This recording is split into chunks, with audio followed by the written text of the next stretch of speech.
can we predict the fall of the American Republic by placing it onto the Roman Republic's timeline? Disclaimer, this is just for fun. Well, it's my idea of fun. So where in Roman history do we place today's America? Well, it certainly won't be in 753 BC, which according to legend was when Romulus founded Rome on the banks of the Tiber. This would be the equivalent of 1607 for America when Jamestown was settled. 509 BC was when the last Roman king was overthrown to be replaced with a republic. This would be 1776 for America. Soon after, both republics would have their wars of expansion, colonizing Italy and North America respectively. For Rome, this would include the famous Samnite Wars, which ended in 290 BC. America's equivalent would be the era of Manifest Destiny, where they expanded west, which finished in around the middle of the 19th century. At this point, both the Roman and American republics were both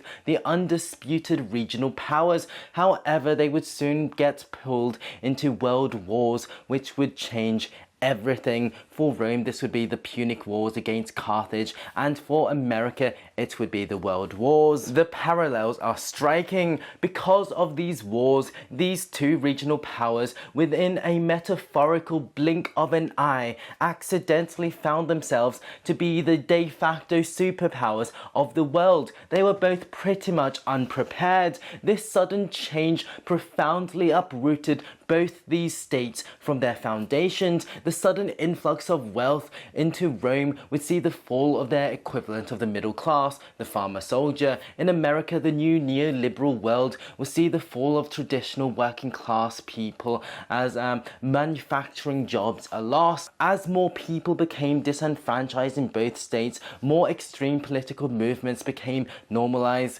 leading to dangerous levels of political polarization. This is, however, where the comparison needs to end. 130 BC would see the first large-scale political violence in Rome for a very long time, with the murder of the land reformer Tiberius Gracchus by some very angry senators. 10 years later, his brother would similarly be murdered. Political corruption, centralization, inequality would increase exponentially from this point forward, and half a century later, a Roman consul, sort of like a president, Sulla, who was leading a big army, was voted out of power and refused to hand the army back, and instead decided to march on the capital, declare martial law, and purge his political rivals. Civil war would ensue, gang violence would rule the street, and it would only take a few more decades for Caesar to march across the Rubicon in 49 BC, and that was the end of the Republic. Despite January 6th's storming of the Capitol in America